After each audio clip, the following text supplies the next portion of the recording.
10장 10장입니다.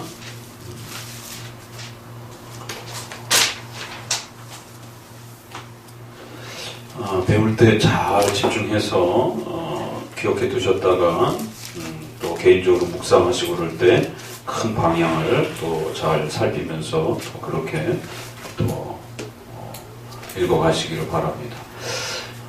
우리의 이런 또 순서적인 강해에 입각하다 보면 언제 다시 또 우리가 전도서로 다시 돌아올지 참 기약이 없습니다. 그래서 배울 때 집중해서 그 깊은 내용들을 잘 쫓아가시기 바랍니다. 자, 전도서는 이제 마무리합시다. 전도서는 구약의 인간론이라고 할 정도로 그 전적 부패와 원죄의 이 내용을 갖고 있는 인간의 그 죄의 심각함과 부패성의 이 기분들을 아주 정말 멋있게 이렇게 파고들었고, 그래서 인생의 이러한 그 신앙이 없는 인생의 그 허무함이 얼마나 비참하고 또 헛된 것인지에 대해서 우리가 비참 그러면 하이델베르그 유리문답의 그 구조 속에서 비참, 구원, 감사, 이렇게 하이델베르그 유리문답은 세 가지 구조를 가지고 있잖아요.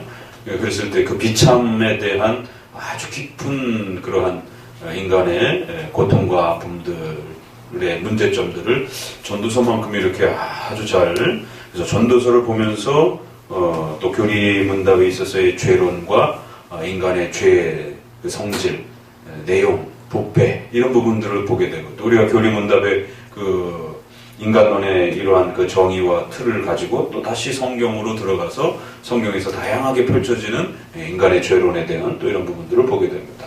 그러면서 결론은 하나님을 영화롭게 하는 삶의 목적을 갖고 사는 것이 인생의 가장 구원이요 행복이다라고 하는, 하나님께서는 바로 그것을 선물로 주셨다라고 하는 이러한 하나님을 경외하고 하나님과 동행하며 하나님의 뜻을 실천하면서 살아가는 이러한 그 삶의 영광스러움과 복됨, 또 이걸 위해서 인간은 창조되었고 그렇게 존재한다라고 하는 아주 인간의 근원적 존재의 목적과 또 하나님께서 인간을 창조하신 창조의 본질적인 그 뜻을 또 그렇게 성경 전체의 사실은 결론이죠. 그러한 그 내용들을 아주 잘 이렇게 또 중간중간에 그 포인트를 방향이 흐트러지지 않도록 아주 헛됨을 이야기하면서도 중간중간에 그 중심을 세워놨습니다.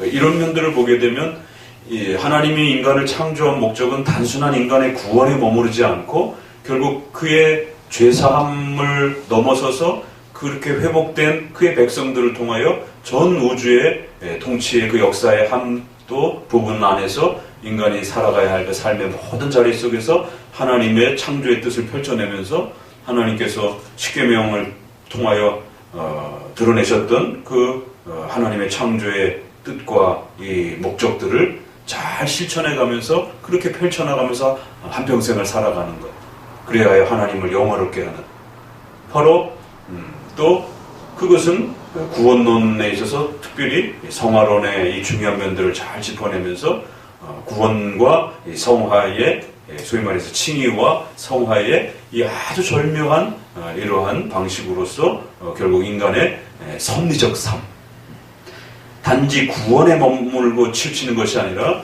구원받은 자로서 어떻게 살면서 하나님을 영화롭게 하며 살아가야 하는 것인지에 대한 하나님의 최종적인 이러한 그 목적들을 구원과 성화의 이러한 또 구조 속에서 하나님을 영화롭게 하고자 하는 그러한 아주 최종적 목적으로서 하나님의 뜻을 이렇게 잘 드러냈습니다. 그래서 이런 면에서 칼빈주의와 루터파로 구별되어지는, 루터파는 이신칭의를 집중화시키면서 이신칭의에 이렇게 강조하다 보니까 거기에 이렇게 너무 깊이 이렇게 머물게 되는, 그래서 이신칭의 그 다음 이야기들을 이렇게 잘 못하게 되는, 그러니까 구조적으로 그렇다고 루터파가 율법의 삼용법이라든가 성화의 규범으로서 십계명을 이렇게 말 안 한 건 아니에요. 분명히 멜랑이톤을 통해서 그런 부분들이 아우구스부르구스의 신앙고백서에서도 언급이 되고, 또 루터의 대소유리 문답에서도 일정 부분 또 언급이 되고, 또 후에 멜랑이톤을 통해서 한 번 더 작성해가는 독일의 그 루터파의 일치신조라고 하는 또 루터파의 일치신조가 있는데, 거기에도 또 이렇게 일정 부분 나타납니다.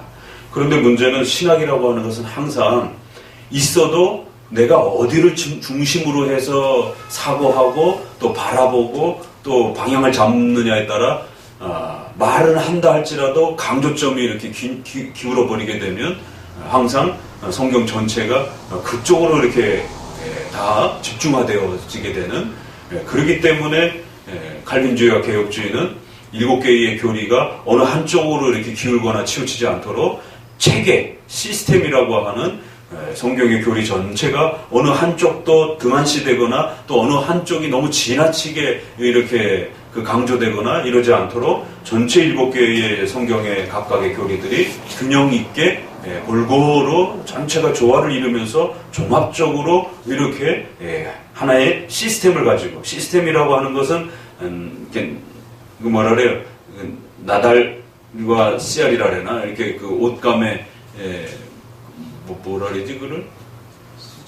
시줄, 날줄과 같은 이런, 그게 시스템의 어원입니다. 그게.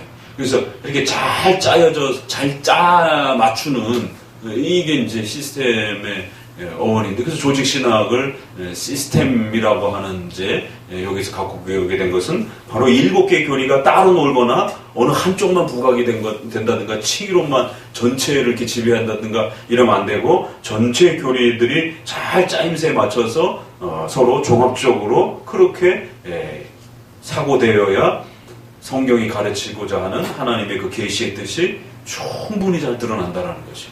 그런 면에서 역시 또 전도서를 개혁주의적 관점에서 보게 되면 인간의 구원에 머무르지 않고 반드시 십계명을 중심으로 해서 다양한 또 삶의 규범과 성화의 규범으로서의 그 창조적 삶의 목적들을 또 제시하면서 그러한 부분들을 성취해가면서 하나님을 영화롭게 하는 삶으로서의 섭리적 삶을 또 강조하는, 그래서 결국 우리의 인생의 최종 목적은 구원으로부터 출발하여 결국 성도들의 삶의 실천을 통하여 최종적으로는 결국 하나님을 영화롭게 하는 그런 존재로서 태어났고, 그러한 존재로서 살아가면서 생을 마쳐야 하는 이러한 신앙의 아주 핵심 요체가 전도서에 다 담겨버렸어요. 성경 전체의 내용이 그렇게 집약되어 있는 것이죠.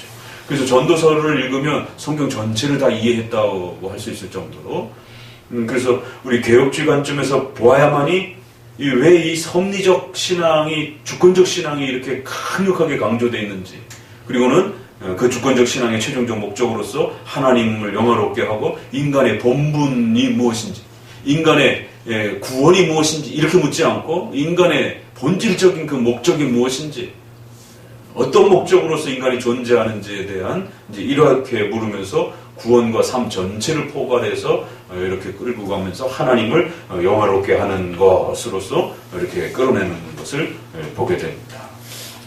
그러니까 이런 면에서 전도서는 아주 참으로 귀한 그런 그 틀을 가지고 있습니다. 자, 이제 마무리를 해가 봅시다. 10장까지가 이제 각각의 그런 여러 가지 케이스 바이 케이스로 이제 각각의 그 여러 잠언적 그런 그 교훈들을, 또 이제 후반부에는 십계명과 대비해서 어떻게 살아갈 것인가, 그 허무한 인생의 삶이 똑같은 삶인데 신앙이 없었을 때는 아주 허무한 삶이요, 그러나 신앙을 가졌을 때 하나님을 영화롭게 하는 삶으로서 부부의 가정생활, 또 일터에서의 직장생활, 이러한 삶의 한 부분이 하나님의 선물로서 섭리적인 통치와 다스림을 받으면서 한 걸음씩 그렇게 살아가는 게 또 얼마나 복된 것인지, 이런 부분들이 이제 10장까지 좀 더 이렇게 예를 들어서 소개하고, 그리고 이제 11장, 12장에서 결론을 마무리하게 됩니다. 이 죽은 파리가 향기름으로 악취가 나게 하는 것 같이 적은 우매가 지혜와 존귀로 패하게 하느니라. 이것도 아주 굉장히 시적인, 지금 이제 어리석은 자와 지혜로운 자, 이 잠언서의 가장 큰 주제입니다. 지혜로운 자와 어리석은 자. 잠언서가 말하는 지혜로운 자는 신앙을 가지고 하나님의 뜻을 이해하고 사는 그런 자를 지혜로운 자라고 하고, 어리석은 자는 신앙이 없고 그래서 하나님의 뜻을 거역하고 죄를 짓는 그런 방식으로 사는 삶을 무지한 자요, 우매한 자요, 어리석은 자요, 이렇게 두 삶의 부분을 대조를 하는데, 여기서도 역시 우매자와 지혜자의 이러한 부분들을 해서 죽은 파리가 향기름으로 악취가 나게 하는 것 같이, 참 멋있는 비유입니다. 파리 하나가 아주 작은데 결국 거기서부터 구더기가 시작이 되고, 그 썩은 것에서 결국에는 그 좋은 모든 것들 다 망쳐버리고 악취로 진동하게 만들어서 무가치하게 만드는 이런 방식들이, 아주 작은 그 우매함의 어리석음들이 결국에는 이 신앙의 이 부요함들을 다 망가뜨리는, 참 이런 충고는 특별히 오늘 우리 시대의 칼빈주의를 이제 막 배워가기 시작하는 이러한 초입 단계에서 더더욱 참 깊이 마음에 새겨야 되는 그런 교훈들입니다. 어설피 칼빈주의 좀 배웠다라고 해서 어디 가서 막 너무 자랑하거나 막 이렇게 드러내거나 이러시면 안 된다는 것입니다. 그래서 이제 막 눈뜨기 시작한 칼빈주의에 대한 그러한 그 독특함에 대해서 너무 놀래가지고 마치 자기가 다 대단히 뭐 이렇게 조금 책 좀 읽어가지고 마치 칼빈주의를 다 이해한 것처럼 가족들의 신앙들을 다 정죄하고, 또 주변에 그러한 또 개혁주의를 함께 공부해가는 그런 동료들조차도 자기하고의 어떤 해석적 차이와 관점의 차이가 난다라고 막 그냥 OX로 틀렸다라고 막 정죄하고, 이러한 방식들이 이렇게 늘 어설픈 칼빈주의자들 속에 늘 나타나는 그러한 우매함의 또 한 단편으로 역사 속에서 늘 있어왔다는 사실을 명심하셔야 됩니다. 가족들이 아직 칼빈주의 신앙을 이해하지 못한다 할지라도 그들을 불쌍히 여기고, 그렇다고 해서 그들이 이단은 아닌 겁니다. 일반 복음주의 신앙을 하고 있으면. 그러니까 거기에 대한 벌써 태도 자체가 잘못된 거예요. 그들을 긍휼히 여겨야 되는 것이지 그들을 적으로 생각하면서 접근하면 안 되는 겁니다. 신앙적으로도 복음주의 신앙을 우리가 이단이라고 하지 않는 것처럼 조금 부족한 신앙이라고 얘기를 하는 것이지 이단적 신앙으로 얘기를 하는 거 아닙니다. 이단적 신앙은 분명히 이단적 기준이 있기 때문에. 그러나 넓은 복음주의의 이러한 감리교, 또 뭐 성결교, 구세군, 이러한 그 일반 복음주의적 신앙들을 우리가 이단이라고 하지 않는 겁니다. 개혁주의에서는. 큰일 납니다. 착각하면은. 이단의 개념은 그렇게 정의하는 게 아니에요. 그런데 칼빈주의를 조금 배우고 나면은 막 다 이단 같아 보이는 이제 막 이런 공격적인 이러한 관점들을 굉장히 조심하셔야 되는 거예요. 그래서 부족한 그러한 신앙으로 여겨지면서 불쌍히 여기는 거를 먼저 이렇게 바라봐야 되고, 자기는 이제 깨닫기 시작했으니까 그 날카로움을 자기 자신에게 돌려야지. 그리고는 동료, 또 이러한 개혁주의 신앙을 해표명하고 나아가는 많은 동료와 또 이러한 동역자들을 내가 깨달은 것만큼 그도 그만큼 깨달을 수 있는 겁니다. 하나님이 나만 개혁주의자로 만든 게 아니에요. 그럴 것 같으면 하나님이 베드로 하나만 불렀지 뭐하러 12사도씩이나 불렀겠어요. 그럼 12사도는 안 싸웠을 것 같아요? 잘못하면 싸우는 거죠. 내가 더 옳다, 네가 더 옳다. 나에게 개혁주의 신앙을 그만큼 열어줬으면 남에게도 그만큼 열어주실 수 있다는 사실을 늘 겸손히 생각해야 되고, 더더구나 또 개혁주의 신앙은 아주 고도의 성경 해석과 또 수많은 글들을 읽어내야 되는 이러한 어려운 과정들을 거쳐가면서 그 진리의 내용들을 하나씩 하나씩 세워가는 거기 때문에 우리 곁에 있는 또 목회자와 선생님들을 아주 소중하게 여겨야 되는. 그런데 개혁주의 조금 배우고 나면 뭐 가족이 일단 첫 번째 타겟 대상인 거고, 두 번째는 주변 동료들, 개혁주의 하는 동료들도 타겟 대상이 되는 거고, 세 번째는 나중에서 자기 목회자까지도 타겟 대상이 되는 거고, 네 번째는 신학자까지 타겟가 돼갖고 나중에 신학자하고 논쟁을 하면서 뭐가 틀렸느니. 하나님은 그 신학자는 역사 속에서 장로교를 지키기 위해서 썼지만 본인은 아직 검증도 안 된 상태란 말이에요. 교회사적으로 한국 교회사에 점 하나도 찍지 않은 사람이란 말이에요, 본인은. 그러나 그가 지적하는 그 신학자는 한국 교회사적으로 점이 아니라 길쭉한 선 하나가 찍힌 사람이란 말이에요. 그러니까 이러한 부분에 이 작은 우매함이 이토록 결국 자기 자신의 성장도 망가뜨리고 주변에 있는 이 장로 교회를 망가뜨려요. 우리의 행동 하나 때문에 우리 교회만 욕먹는 게 아니라 그 교회는 장로교회에서 소문이 나 있으면 야, 장로교회는 저렇게 거친가? 이것에 대한 욕을 먹기 시작하게 되면 아, 개혁교회는 아주 정말 버릇이었구나. 싹 이거 없구나. 이런 욕들을 먹게 되면 그건 내 개인이 욕을 먹는 게 아니라 이 개혁신앙을 욕을 먹이는 겁니다. 굉장히 조심하셔야 돼요. 작은 우매함들이 결국 거대한 이 칼빈주의 유산들을 갖다가 다 사람들로 하여금 오해케 만들고 변질케 만드는. 시편 찬송을 우리가 불러야 되고 복원해야 됩니다. 그럼에도 불구하고 시편 찬송을 부르지 못했던 우리 선조들이 그 감옥에서 일제시대와 공산주의 치하에서 찬송가를 부르면서 죽음을 맞이했던 그들의 숭고한 신앙들을 함부로 비난해서는 안 되는 겁니다. 마치 시편 찬송을 못 불렀던 그 사람들은 다 수준이 떨어지는 것처럼 이렇게 도매급으로 비난하면 안 된다는 거죠. 이제 시편 찬송이 한국교회 안에 이제 펼쳐지기 시작하면 부지런히 복원해서 이 소중함들을 또 맛보고 찾아서 세우면 되는 겁니다. 그럼에도 불구하고 또 선조들이 시편 찬송을 부르지 못했던 그 시절에 비록 조금 부족하나마 또 찬송가 형태로 그 고되고 어려운 시절을 눈물로 견뎌내면서 감옥에서 찬송가가 있어요. 뭐가 있어요? 그들의 마음속에 기억하고 외웠던 그 찬송을 부르면서 그 죽음을 맞이해갔던 그들을 어떻게 감히 함부로 손가락질할 수 있습니까?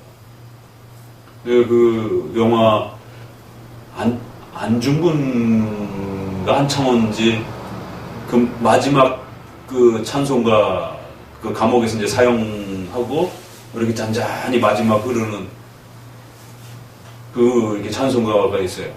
아, 참 그 보면서 얼마나 눈시울이 적셨는지. 그 마지막 찬송가 부르면서 사용대로 이렇게 나아가는.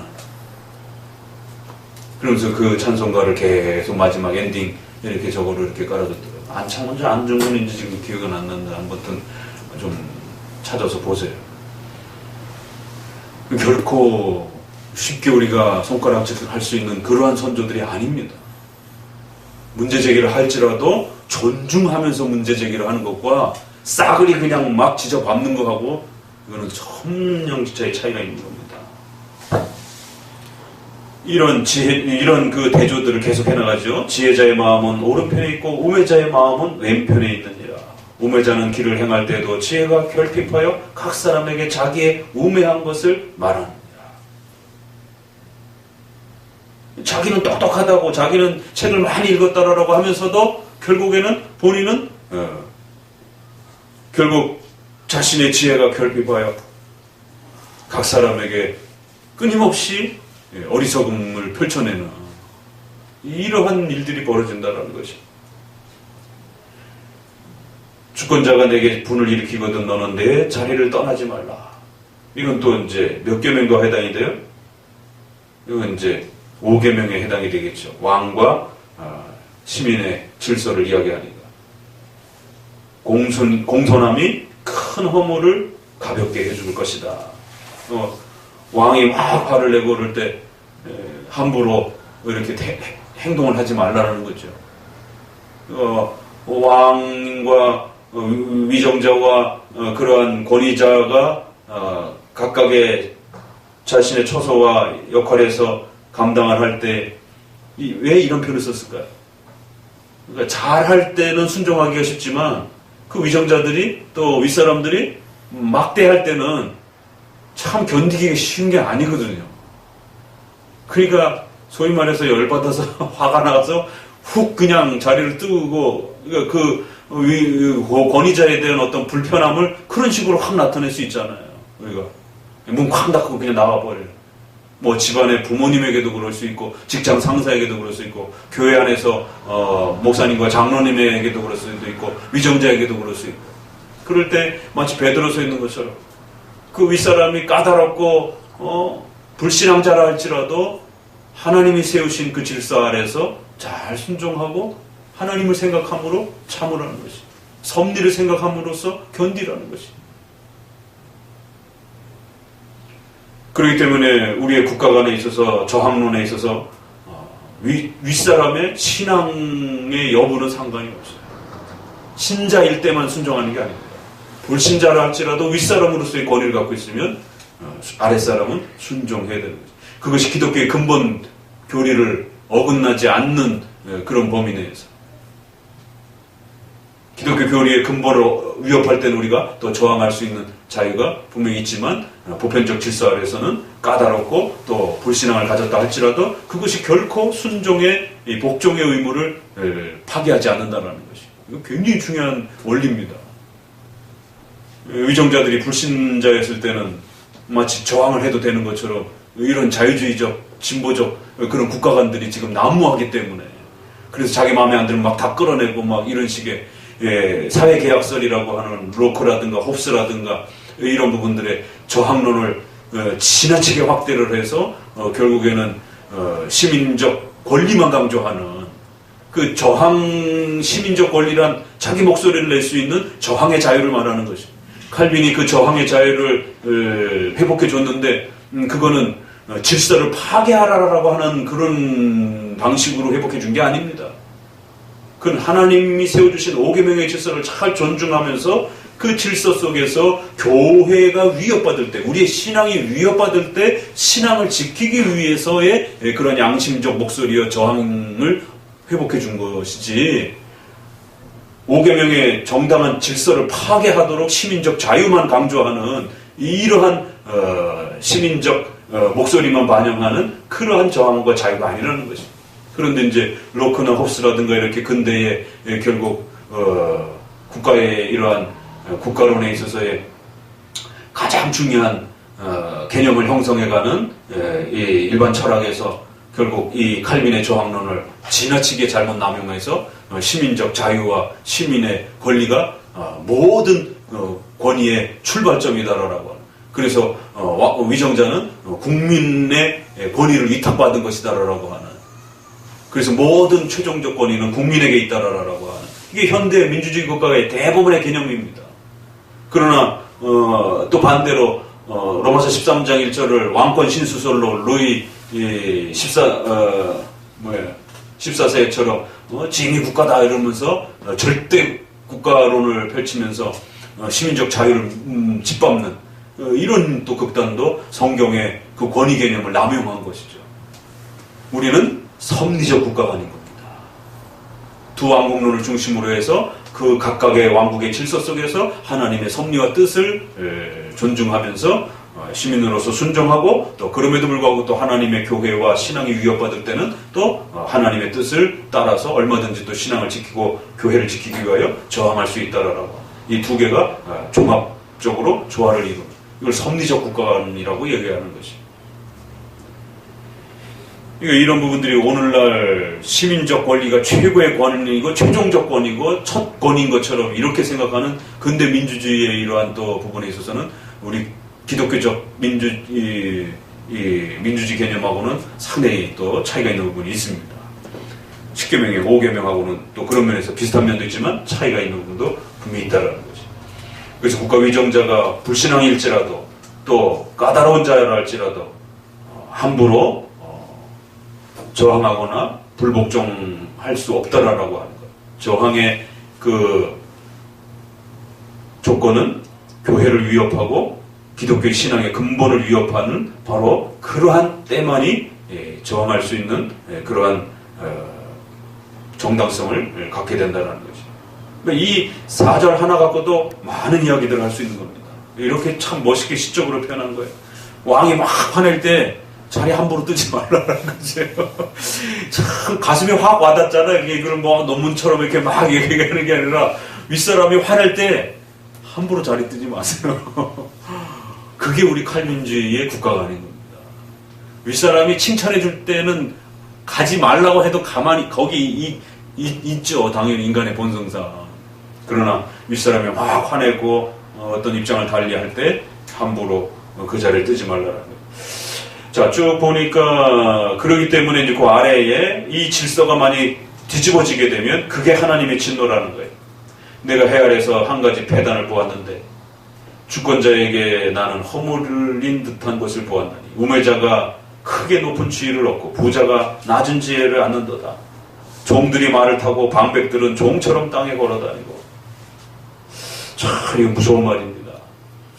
바로 이런 이유 때문에 5계명 때문에 우리는 극단적 공산주의의 평등 개념을 인권 개념을 굉장히 우리는 기독교적 가치에 있어서는 이게 맞지 않는 겁니다. 뭐라 그래요? 공평하게 대해주는 것과 뭐 우리말에도 약간 뉘앙스의 차이가 있지만 평등하게 이렇게 대해주는 거는 좀 다릅니다. 그래서 뭐 이퀄러티라는 이제 그런 단어도 약간 이렇게 차이를 두고 말할 수 있는데 평등한 거는 그러니까 고등학교 교육이라든가 이런 것들도 뺑뺑이 돌려가지고 똑같이 평등하게 모든 조건을 똑같이 맞추는 이거는 평등처럼 보이지만 평등하지 않는 왜? 공부를 더한 자가 더 좋은 조건과 열매를 얻는 것이 그것이 일반 민주주의 사회에서의 자유시장 경제라고 하는 원리입니다. 열심히 더 많이 일하는 자가 더 많은 급여를 가져가는 것이고 더 많이 공부한 자가 더 좋은 조건의 대학에 진학할 수 있는 조건을 얻게 되는 것이고 그 노력한 대가를 얻지 못하게 하고 모두를 똑같은 어떤 그 틀에다가 이렇게 맞춰놓게 되는 것은 이건 굉장히 위험한 하나님의 섭리의 이 10번째의 계명의 원리를 파괴하는 하나님의 공평 개념은 그게 아닙니다. 하나님의 공평 개념은 분명히 이 상벌의 개념이 있는 겁니다. 섭리 법칙에서. 그래서 평등 개념보다는 어떻게 보면 우리말에 공평이라고 해야 되나요? 공평하게 어떤 그 기회를 만들어줘서 그가 그걸 사용해서 자신의 열매를 얻도록 만들어주는 것이지 모두를 다 똑같은 어떤 평등한 수준에다가 이렇게 모두의 어떤 경제적인 어떤 부를 똑같이 맞춰놓는 게 평등하게 맞춰놓는 게 아니에요. 모두에게 공평한 그 기회들을 이렇게 허락해서 자기가 노력한 만큼 가져가는 거예요. 그래서 더 일한 사람은 더 많이 가져가는 것을 공평하다라고 말하는 거예요. 일하지 않은 사람은 게으른 자는 가난해지는 것을 공평하다라고 말하는 겁니다. 그걸 인권이라고 말을 하는 거예요. 그래서 더 많이 가진 자는 의식주와 관련해서 더 많이 누릴 수 있는 것을 인권이라고 말하는 거예요. 왜? 그가 노력했기 때문에 그만큼 누릴 수 있다라는 거예요. 그러나 노력하지 않은 자는 노력하지 않은 것에 대한 대가를 받는 겁니다. 그게 우리가 잠언서 6장에도 보게 되면 개미 비유가 제일 첫 번째 노동 비유가 나오잖아요. 열심히 일해서 저축한 자가 그걸 누릴 수 있다라는 거예요. 다만 너무 욕심내서 혼자 누리지 말고 나눠주면서 기부와 구제와 나눔의 의무와 책임만 따를 뿐이지 자기가 모든 얻은 것을 50% 떼놔라 이건 아니에요. 구제와 나눔을 다 줄 수도 있고 절반만 줄 수도 있고 일부를 줄 수도 있는 그건 그가 가진 자의 자유인 겁니다. 하나님이 그 어디에 또 그 비율로 그거를 얼마만큼 나누라라고 성경 그 어디에 또 명령하지 않았습니다. 그냥 나눠주라라고 불쌍하고 가난한 자들을 보살펴주라라고만 이야기한 것이. 그러니까 이런 부분들이 오늘날 오너와 종업원의 마치 위치를 똑같이 놓는 것처럼 그러면 누가 오너 하려고 그럽니까? 결국 그 평등의 개념을 잘못하게 되면 모두가 다 같이 불행한 이런 평등을 이제 맛보게 되는 심각한 사태가 벌어집니다. 그러니까 철학적이고 이상적으로는 모두가 똑같이 잘 사는 사회, 이게 굉장히 멋있는 것 같지만 인간의 죄악과 본성상 그런 사회가 이 땅에 올 수가 없습니다. 그러면 기독교의 천국이라고 하는 이 교리와 가치가 파괴가 되는 것이에요. 이 땅에서는 그렇게 이루어질 수가 없어요. 원리상으로. 그렇기 때문에 인간의 죄악 때문에도 그렇고 하나님께서 또 인간에게 주신 섭리의 법칙 아래서도 권위자가 있고 윗사람이 있고 아랫사람이 있는 거예요. 그리고 그 아랫사람이 공평하다라고 하는 것은 노력하고 때가 되면 윗사람이 되어지는 것. 이게 공평한 것이지 모두가 다 낮은 사람이 되는 것. 다스리고 더 많이 가진 사람이 없는 것. 이런 평등을, 그러니까 똑같이 낮아진다든가 똑같이 잘 산다든가 이런 평등은 성경적 개념이 아니라는 겁니다. 그럼 벌써 하나님의 통치 방식이 잘못된 것처럼 결국 읽혀지게 되는 거예요. 하나님은 윗사람을 세우고 나이 많은, 이건 우리가 자연적으로도 나이를 먹으면 윗사람이 되는 겁니다. 또 노력해서 갖는 것도 있고, 이런 모든 자연 질서 속에서 하나님의 창조의 법칙 아래 결국 때가 되면 윗사람이 되기도 하고 노력해서 윗사람이 되기도 하고, 그래서 그런 윗사람들이 아랫사람을 보살펴주고 다스려주고 이런 하나의 창조 질서를 형성하는 거예요. 이게 만약에 거꾸로 되게 되면 그건 하나님의 가장 무서운 진노가 될 것이다라고 경고하는 겁니다. 그러니까 저도 진행되는 뉴스에서 대한항공의 이 사건을 보면서 우리 사회가 참 이 부와 지식과 명예와 이 부분들을 정당하게 가지는 것에 대해서 굉장히 분노가 이렇게, 이게 6.25와 일제시대가 이렇게 아직 많이 이렇게 벗어나지 못한 사회의 그 끄트머리에 아직 있다 보니까 누군가 더 가진 것에 대해서, 누군가 더 높은 자리에 있는 것에 대해서, 누군가 더 큰 권위를 갖고 있는 것에 대해서 굉장히 이렇게 분노적이고 공격적이에요. 그러니까 본인이 노력해서 가지지 못한 거는 책임을 묻지 않고 내 걸 뺏어가가지고 그 사람이 더 많이 가지고 있다, 이렇게 생각하는 거예요. 그러니까 한편으로는 분명히 부당하고 고쳐야 되는 부분들이 있습니다. 이런 대기업의 문제들이. 그러나 우리 시대가 6.25와 보릿고개를, 나만 해도 벌써 보릿고개의 그 끝자락에 살았던 시대에, 정말 먹을 게 없어서 배를 골았던 그런 시대에 우리나라가 이렇게 반도체라든가 세계적인 이런 기업들이 또 항공, 물류 이런 부분에서 그 한진해운이라든가 이런도 그렇고 조선업도 그렇고 세계사적으로 찾아볼 수 없는 정말 그런 독보적인 세계의 10손가락 안에, 5손가락 안에 드는 그러한 막강한 기술력과 이런 걸 가지고 국가를 이렇게 경제적인 그런 부분으로 배를 골지 않도록 이렇게 끌어올렸다라고 하는 거는 단지 공격의 대상만 되어서는 안 된다라는 거예요. 장단점이 균형 있게 평가가 돼야 되지. 그러니까 이런 우리 사회의 이런 부분들이 자칫 잘못하면 이 정당하게 노력해서 얻고 그 열매를 누리고 이런 부분에 대해서 가치를 인정하지 않는. 그러니까 여태까지는 그 혜택을 누리던 분들이 결국 경제의 그 사회의 과정 속에서 지나치게 이렇게 독점적으로 폭력적으로 이렇게 대한 부분들이 있는 겁니다. 그럼에도 불구하고 또 그들을 통해서 혜택을 누리게 된 그 많은 또 직업의 이 혜택과 이런 부분들을 함부로 무시할 수 없는, 이게 좀 더 균형 있게 평가돼야 되고 부자를 존경할 수 있는, 또 권위자를 존경할 수 있는, 그러면은 그 부자들도 부자답게 행동을 해야죠, 사실은. 그러니까 그럼에도 불구하고 어느 한쪽만 책임을 다 물을 수 없는 이제 그런 시대가 돼버렸어요. 과거에는 가진 자가 더 못됐다라고 이렇게 이런 시절이 있었지만 이제는 그러한 시민적 공격들이, 시민적 이러한 그 저항이라든가 이런 공격들이 권위와 질서와 이런 부분들을 다 잘못하면은 또 공격하게 되는.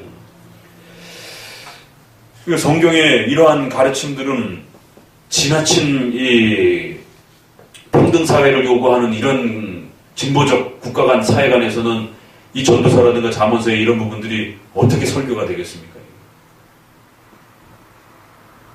우매자가 높은 지위를 얻고 부자가 낮은 지위에 곤두박질 치게 되고 부자가 그 자신의 부를 빼앗기게 되고 이런 부분들을 어떻게 설명할 거냔 말이에요. 종들이 말을 타고 다니고 하나님의 섭리법칙에서는 절대로 종들이 말을 타고 다녀서는 안 된다라는 겁니다. 왜? 노력하지 않았기 때문에. 노예제도에 대한 부분들을 파고들는 게 아니라 이 현대사회에서는 정당하게 노력해서 자기가 말을 타고 다니는 건 그건 성경적 법칙에 맞는 거예요. 그러나 이 지금 전도서에서 지적하는 건 노력하지 않고 말을 타는 부분은 그거는 결국 자신의 욕심이 표출된 거다라고 그렇게 지적하는 겁니다. 성경적 국가관과 사회 질서관이 무엇인지에 대해서 깊이 또 고민해 보셔야 돼요. 자, 그러면서 조금 밑으로 내려가셔서 14절에 우매자는 말을 많이 하거니와 사람이 장래일을 알지 못하는 신우사를 알게 할 자가 누구냐. 그러면서 이제 마무리를 해갑니다. 그렇기 때문에 우리 인생의 모든 부분에 대해서 조심하시고 항상 섭리적 삶을 살피고 우리 인생의 그 한 치 앞을 내다볼 수 없는 이러한 그 인생의 연약함들을 늘 기억하면서 살아야 된다는 거예요. 그러면서 왕은 어리고 대신들은 아침에 연락하는 이 나라에 화가 있도다. 왕이 어리니까 어떻게 벌어지겠어요? 이 힘 있는 대신들이 아침까지 떠들고 먹고 잔치하고 술에 취해가지고 이런 것이죠. 그냥 밤새도록 놀고 이러다가 아침까지 잔치하고 이러한 나라요. 여기도 역시 질서가 거꾸로 결국 혼란 속에 있는 겁니다. 왕은 귀족의 아들이요 대신들은 취하려 함이 아니라 기력을 보하려고 마땅한 때에 먹는 이 나라여 복이 있도다. 게으른즉 석갈에 퇴락하고 손이 부러진즉 집이 새느니라. 그렇지만 19절에서는 잔치는 희락을 위하여 베푸는 것이요 포도주는 생명을 기쁘게 하는 것이나 돈은 범사에 응용되느니라. 그러니까 전도서가 이게 바로 멋있는 거예요. 앞부분에서 분명히 잔치하고 먹고 즐기고 이런 걸 비판했잖아요. 그럼 이걸 잘못 읽으면 그럼 크리스찬들은 청긴하게만 살아야 되는구나. 이렇게 이제 극단적인 가난 이걸 마치 최고의 어떤 그렇지 않다라는 거죠. 바른 목적에서 그가 노력해서 그가 얻은 열매만큼 그렇게 잔치하고 그렇게 누리면 포도주나 이런 부분들은 그의 삶에 주신 귀한 선물이요 열매로서 그렇게 쓰여질 수도 있다는 거예요. 그 이제 아주 유명한 돈은 범사에 응용이 된다. 돈은 범사에 아주 유익하게 쓰여질 수 있다는 거죠. 이게 아주 최고의 표현입니다. 이게 8계명과 관련해서 이렇게 멋있는 표현이 없어요. 성경 전체를 찾아봐도. 왜냐하면 중세시대도 그렇고 돈을 악하다라고 하는 이런 가치관들이 이원론과 금욕주의에 있어서 기독교 역사 속에 끊임없이 등장하잖아요. 그럴 때 성경의 원칙론은 돈은 그 자체가 악한 게 아니라는 거예요. 그걸 어떻게 쓰고 어떻게 활용하느냐가 문제인 것이지 악한 자가 쓰면 악한 것이고 선한 자가 쓰면 선한 것이다라는 거죠. 돈은 범사에 아주 적절하게 이용이 된다는 거예요. 십계명 이야기들이 이렇게 펼쳐져 가는 겁니다. 그래서 심중에라도 왕을 저주하지 말며 침방에서라도 보좌를 저주하지 말라. 공중의 새가 그 소리를 전하고 날짐승은 그 일에 전파할 것이니라. 부자를 저주하지 말라라는 거예요. 그러니까 이러한 가르침을 오늘 우리 시대의 이 사회관과 문화관에다가 펼쳐내면 굉장히 진보적 사관을 가진 사람들은 굉장히 불쾌하고 그 성경에 그런 아주 고리타분한 이런 식으로 공격해 오게 될 거란 말이에요. 성경은 절대로 부자에 대해서 공격하지 말라. 그거는 무조건적인 공격을 하지 말라는 게 아니라 그가 가지고 있는 그 혜택과 권위에 대해서 존중할 줄 알아라는 것이에요. 그러면 이제 대부분 그렇게 반론할 겁니다. 우리나라는 부자들이 가난한 노동자들의 그 모든 것도 수탈해가지고 부를 읽었다라고. 그건 아주 전형적인 공산주의적 마인드와 사고입니다. 물론 그들의 잘못들과 그들의 어떤 일부분에 있어서의 고치고 비판받아야 할 부분이 있습니다. 그럼에도 불구하고 그들이 한국 경제 성장을 위하여 희생하고 헌신했던 그런 많은 또 부분들, 그걸 부정하거나 함부로 훼손해서는 안 된다라는 겁니다. 그럼 왜 전 세계에 그러면은 다른 나라들은 그러면은 이런 엄청난 조선업이라든가 이런 항공 산업에 대해서 왜 못 읽었냔 말이에요. 그러면 우리나라만 뭐 독재를 했어요? 그러니까 그런 부분에서 세계 1위의 우리나라가 상위의 그런 그 인천공항도 그렇고 세계적 그런 공항의 평가도 받고 이런 공항 물류부터 이런 모든 부분들의 이러한 정말 경제적 발전 부분들에 대해서 아무나 다 할 것 같아요? 그렇지 않습니다. 정말 그건 하나님이 우리 시대에 우리나라에 주신 귀한 복들입니다. 삼성과 같은 회사가 우리나라에 없었으면 우리나라 뭐 경제 10위 꿈 같은 소리예요. 우리나라보다 더 잘 살던 필리핀, 뭐 남미 국가들 보세요. 우리나라 6.25 전쟁 때 오히려 우리나라를 도와줬던 나라들이 지금 얼마나 가난하게 사는지.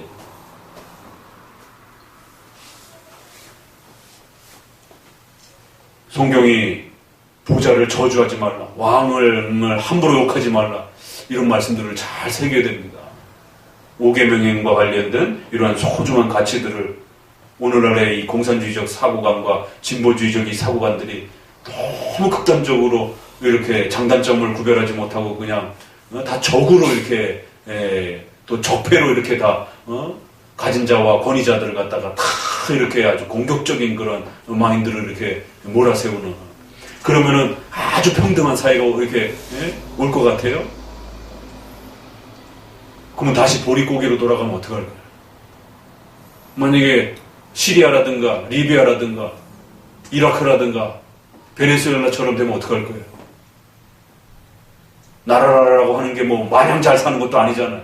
까딱 또 국가 경제와 정책들이 잘못 돌변하게 되면은 엄청난 또 경제 공황이 오기도 하고 거기에서 많은 사람들이 직업을 잃게 되고 그러면서 또 사람들이 굶어 죽게 되고 이러한 그 생존의 위협을 또 겪게 되는데, 세계적인 그런 기업들을 일으킨 이러한 그 사람들은 정말 머리가 비상한 사람들입니다.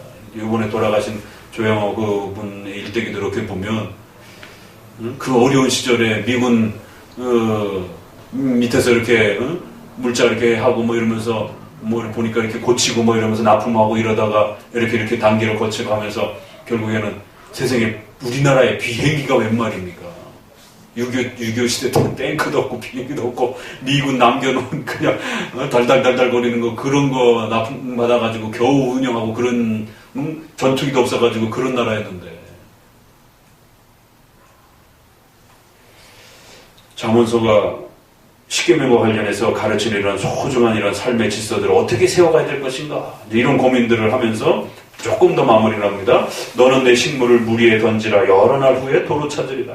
이 잠언서 이게 아주 어려운 말씀인데, 이게 이제 어떤 분은 나일강의 애굽의 그 독특한 기후로 인해서 얕은 이렇게 우리나라 논처럼 이렇게 물로 농사를 짓는 그러한 강가에 이러한 이렇게 곡식을 던져놓고 그 곡식이 자라서 이제 이런 것들을 이렇게 표현하기도 하기도 하고, 또 어떤 경우는 이렇게 물에다가 이렇게 던져놓으면 이게 마치 농사의 비유를 통해 가지고 잃어버리는 것처럼, 구제와 나눔을 이렇게 잃어버릴 것처럼 포기하는 것처럼 또 이렇게 나눠줘라, 꼭 되돌려 받으려고 이렇게 하지 말고.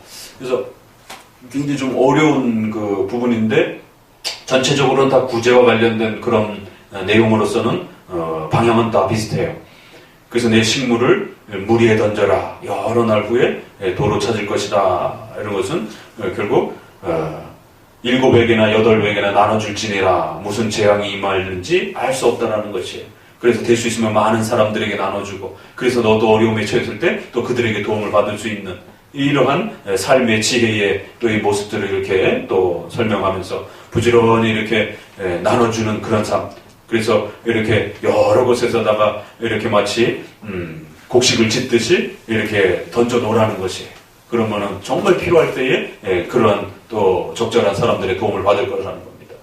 그리고 4절에는 풍세를 살펴보는 자는 파종을 하지 아니할 것이요 구름을 바라보는 자는 거두지 아니하리라.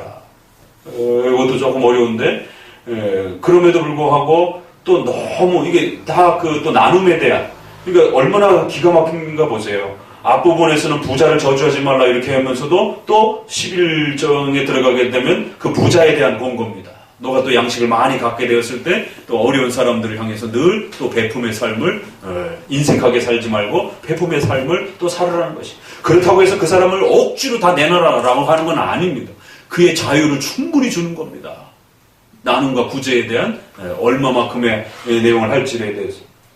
그래서 4절에서는 풍세를 살펴보면서 파종하지 아니하는 것처럼 또 구름을 바라보는 자는 거두지 않는 것처럼 이렇게 또 너무 또 주변 상황과 이런 것들을 일일이 따져가면서 줄지 말지 그러니까 너무 계산하다 보면 안 주게 된다는 것이죠. 너무 계산하다 보면 농사 안 짓는 것처럼 이제 이런 것처럼 너무 이렇게 주변의 어떤 부분들 야박하게 이렇게 따지고 이러다 보면 안 주게 되는 이제 이런 또 너무 인색함 쪽에 이렇게 서 있지 말라라는 것이. 여기 나눔에 대해서도 또 권고를 합니다.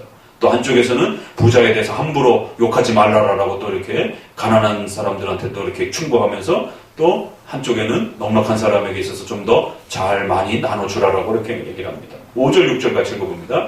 바람의 길이 어떠함과 이벤 자의 그에서 뼈가 어떻게 자라는 것을 내가 정같이 만수를 성취하시는 하나님의 내가 알지 못합니다. 너는 아침에 씨를 뿌리고 저녁에도 손을 거두지 말라. 이것이 잘 되는지 저것이 잘 되는지 혹은 둘이 다 잘 되는지 알지 못합니다.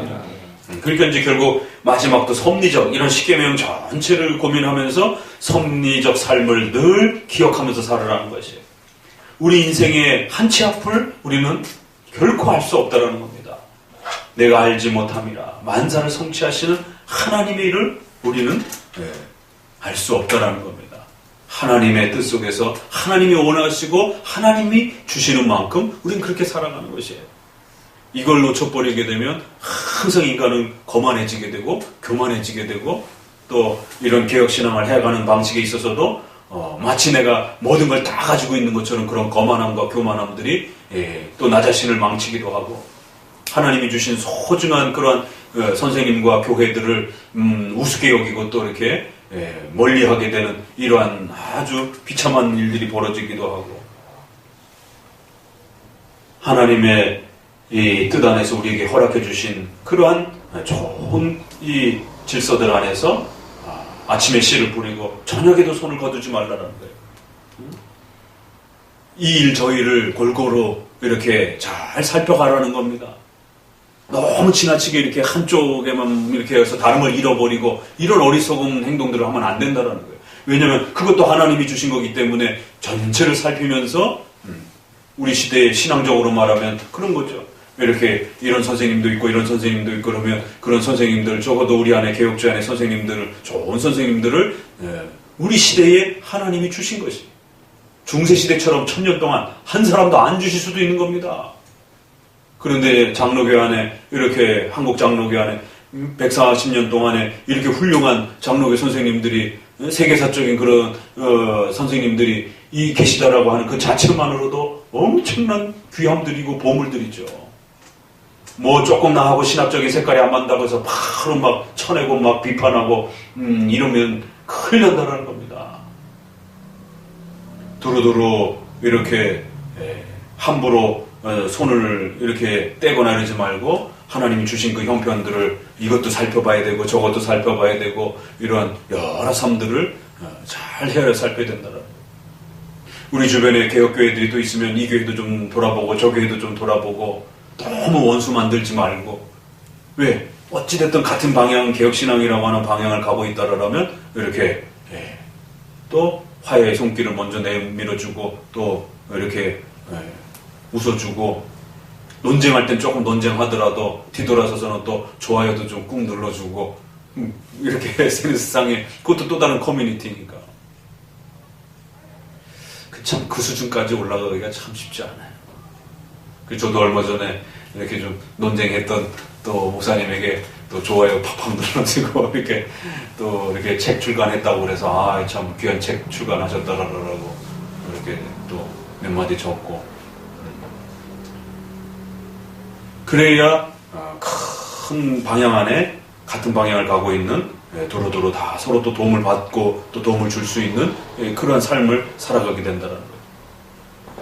그게 이제 어떤 눈에 보게 되면 또 과격한 눈에 보게 되면 또 그게 혼합주의자처럼 이렇게 나중에 칼빈도 욕할 거예요. 그렇게 되면 칼빈이 얼마나 온화하시고 얼마나 이렇게 포용적으로 이렇게 하는 멜렁이톤도 그렇고 루토파도 그렇고 감독주의 사람 영국의 그 성공의 사람들하고도 교제를 끊지 않으려고 얼마나 애쓰고 노력하고 그랬는데 자 조금 뒤로 그랬기 때문에 이제 9절 읽어봅니다. 청년이여 내 어릴 때를 즐거워하며 내 청년의 날을 마음에 기뻐하며 마음에 원하는 길과 내 눈이 보는 대로 그러나 하나님이 이 모든 일로 인하여 너를 심판하실 줄 알라. 12장 1절 너는 청년의 때 곧 권고한 날이 이르기 전 나의 아무 낙이 없다고 말할 때가 가깝기 전에 너의 창조자 하나님을 기억하라.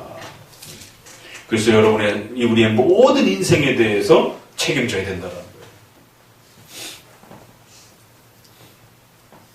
너가 살아왔던 삶에 대해서 반드시 심판이 따라올 것이고 너에게 주어진 그 창조주를 너를 창조하신 그 창조주 하나님의 목적과 그 뜻을 따라서 헤아리지 못하며 살아갈 때 어떤 일이 벌어질 수 있는지 12장 마지막 절이 너의 창조주를 기억하라.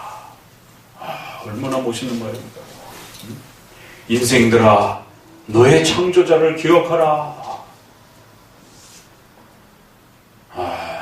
아담에게 아담아 내가 어디 있느냐 라고 이렇게 부르시는 것처럼 인생들아 창조자를 바라보라.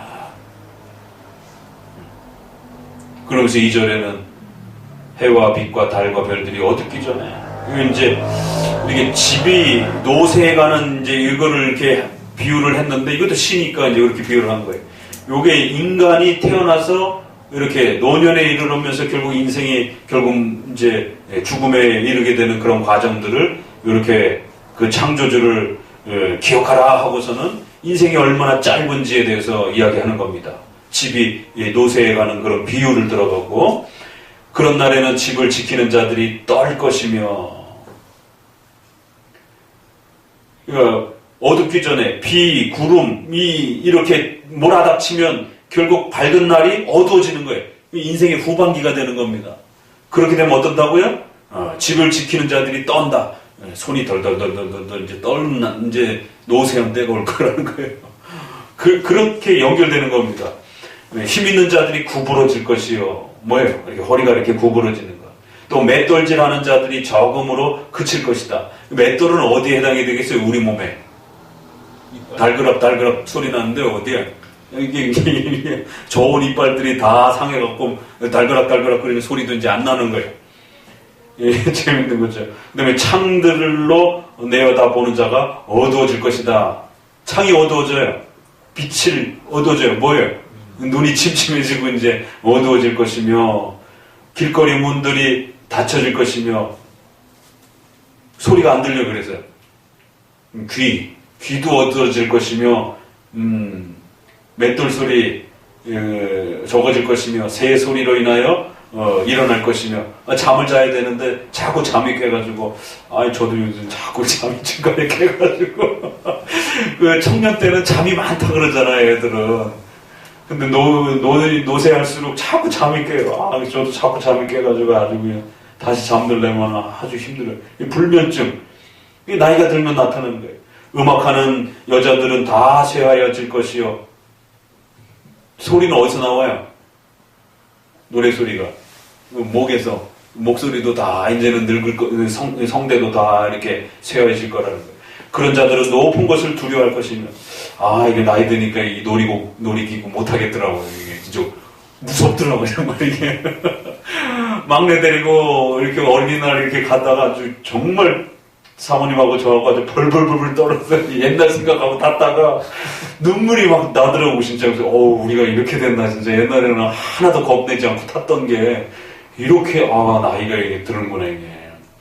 길에서 놀랄 것이며, 이 몸이 그렇게 이제 바뀌는 것이죠. 살구나무 꽃이 필 것이며, 살구나무 꽃은 어때? 지금 벚꽃처럼 이렇게 매화꽃이라든가 이게 허옇게 보는 이거 뭐 흰머리나 이렇게 메뚜기도 짐이 될 것이며 뭐겠어요?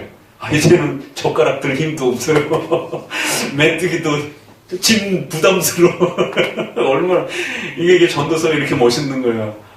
이제는 팔이 모기도 들고 있는 게 힘이 드는 거예요. 응? 메뚜기 들 힘도 없는 거예요. 이제는 원욕이 그치고 그런 식욕 먹고 싶은 그런 이제 힘도 딸리고 사람이 자기 어머난 집으로 결국 돌아가게 돼요. 조문한 자들이 장래의 식장에 오고 가게 될 것이고 이런 날이 올 것이다라는 거예요. 그래서 흙은 여전히 땅으로 돌아가고 육체는 땅으로 돌아가고 우리의 영혼은 그 주신 하나님께로 돌아가기 전에 그러니까 기억하라. 인생 짧다라는 거예요. 짧지?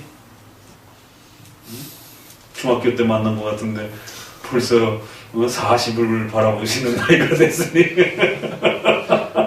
인생 짧아. 창조주를 기억해야 됩니다. 전도자가 가로되 헛되고 모든 것이 헛되다. 이렇게 이제 마무리가 되는 거예요. 그러니까 이제 쭉 글을 다 정리해 보니까 결국 우리 인생에 있어서 최고의 목적은 12절, 13절, 14절과 봅니다. 이래 결국을 다 들었으니 하나님을 경외하고 그 명령을 지킬지어다. 이것이 사람의 본분이니라. 하나님은 모든 행위와 모든 은밀한 일을 선악간에 심판하시리라. 마지막 절도 섭리에 대한 아주 강한 어필을 하면서 우리의 삶 전체가 결국 하나님의 섭리 속에서 그렇게 다스려져 갈 거고 우리 각자는 거기에 대해서 책임감 있게 반드시 하나님 앞에 우리가 어떻게 살았는지에 대해서 하나님 앞에 책임을 묻게 되어지는 그런 날이 오게 될 것이다 라고 하는. 그러니까 우리의 모든 삶 하나하나를 소중히 여기고 결국 하나님을 경외하고 영화롭게 하는 그런 삶으로서 한순간순간을 열심히 살아가라는 것이에요. 그러한 삶들이 결국은 하나님을 영화롭게 하는 삶이고 그러한 섭리를 잘 기억하고 그 섭리의 뜻을 헤아리면서 그렇게 최선을 다해서 살면 그것이 가장 복된 삶이다. 이렇게. 전도서는 정말 멋있습니다. 그래서 이렇게 마음이 울적하고 그럴 때는 전도서를 읽어야 돼요. 그래서 전도서의 흐름을 모르면 전도서의 잘못 읽으면 더 막 다운이 되고 이럴 것 같지만 전도서의 정확한 정말 그 흐름을 알고 나면 마음이 울적하고 막 스트레스 많이 받고 막 인생이 막 의욕을 잃고 힘들고 막 이럴 때는 전도서를 읽어야 돼요. 그러면 그러한 삶과 과정까지도 다 하나님의 섭리 속에서 우리가 눈물 젖은 빵을 먹도록 섭리하시는 겁니다.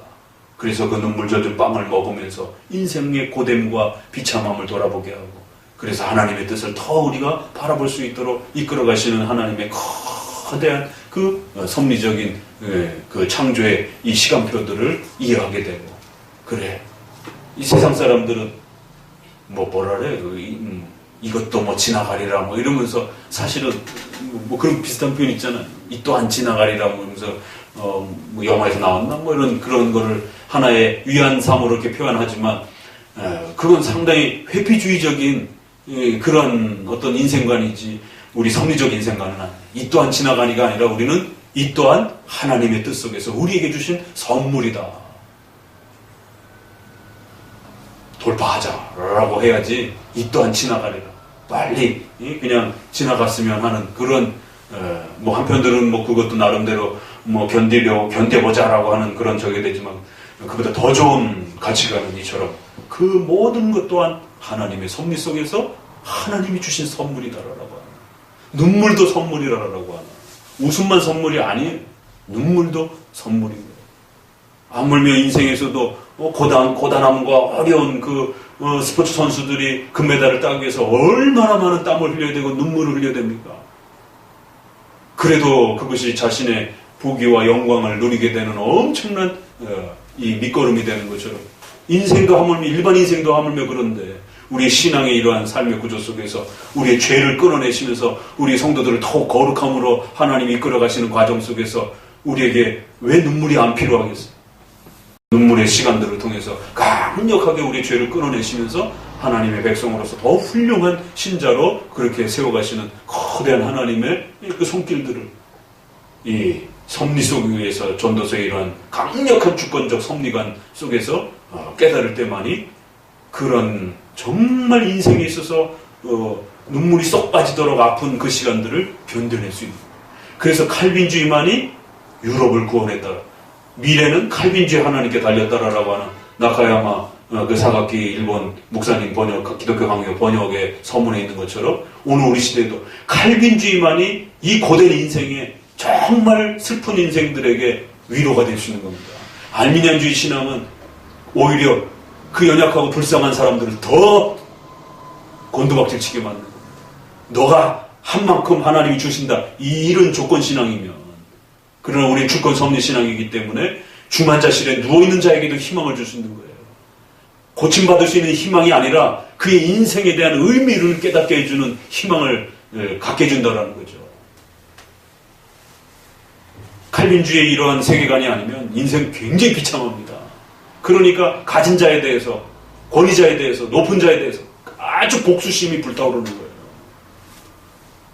칼빈주의만의 이러한 섭리적 신앙 안에 내가 처한 위치와 삶의 형편과 그거를 잘 이해하고 또 자포자기하지 않으며 용기를 내어서 또 미래를 향하여 나아가려고 하나님 의지하면서 나아가려고 하는 그런 강력한 동기부여를 칼빈주의 주권과 섭리신앙만이 준단 말이에요. 알미니안주의 신앙 그거 못 줍니다. 이래서 칼빈주의의 이 섭리적 세계관이 굉장히 무섭고 파워풀하고 강력하다라는 거예요. 어디 칼빈주의 예정론 교리, 섭리 교리가 작정 교리가 딱딱하고 스콜라적이다? 천만의 말씀입니다. 알미니안주의 교리 잘못 받아들였다가는 완전히 딜 조건 신앙은 사람 죽이는 겁니다. 자포자기하게 만들고 불쌍하고 연약한 사람들 더 나락으로 떨어뜨리게 되고, 칼빈주의 신앙만이 하나님의 주권과 섭리 속에서 우리 인생의 모든 것이 하나님의 손에서 이끌어져 간다라고 하는 이 세계관과 이 신앙만이 불쌍한 영혼들이 낙담하지 않고 그 눈물을 다시 닦고 일어설 수 있는 용기를 부여해 줍니다. 오늘 이제 전서를 마감하면서 이렇게 성경 전체 요약체인 이런 부분들을 또 깊이 잘 새겨두시기를 기도합니다. 하나님